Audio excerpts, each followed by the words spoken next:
एक बार की बात है, हिमालय के ऊंचे पहाड़ों के बीच एक शांत मठ में रिचर्ड नाम का एक युवा साधु रहता था। अपनी उम्र से परे, अपनी लगन और ज्ञान के लिए प्रसिद्ध रिचर्ड जीवन के गहन सत्यों को उजागर करना चाहता था।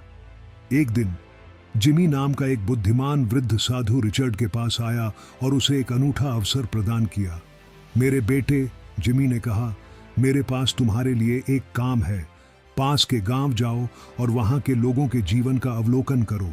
सरल जीवन जीने के बारे में जो 5 मूल्यवान सबक तुमने सीखे हैं, उन्हें मेरे पास वापस लाओ।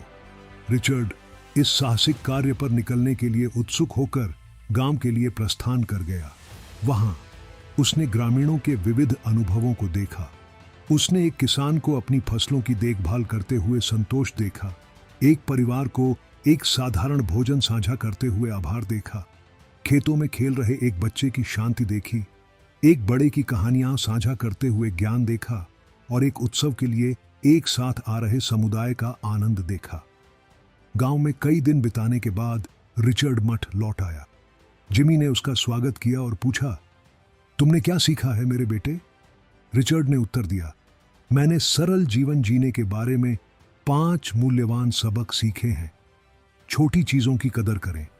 सच्ची खुशी सबसे सरल सुखों में पाई जा सकती है, जैसे चाय का एक गर्म कप, एक सुंदर सूर्यास्त या एक हार्दिक बातचीत।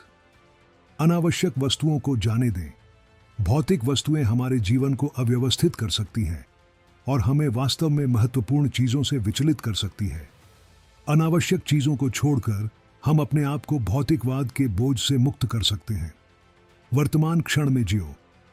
वर्तमान क्षण ही हमारे पास वास्तव में है। यहां और अभी पर ध्यान केंद्रित करके हम अतीत में डूबने या भविष्य के बारे में चिंता करने से बच सकते हैं। प्रकृति से जुड़ो। प्रकृति में समय बिताने से हमें शांति और सुकून का अनुभव हो सकता है। प्राकृतिक दुनिया से जुड़कर हम जीवन की सुंदरता और सरलता की सराहना कर सकते हैं। आभार का अभ्यास करें। आभार एक शक्तिशाली भावना है जो हमारे जीवन को बदल सकती है। अपने जीवन में आशीर्वाद के लिए आभार व्यक्त करके हम एक सकारात्मक और पूर्ण दृष्टिकोण विकसित कर सकते हैं। जिमी ने सहमति से मुस्कुराया। तुमने अच्छी तरह सीखा है रिचर्ड, उन्होंने कहा। ये 5 सबक एक सरल और पूर्ण जीवन की नींव हैं।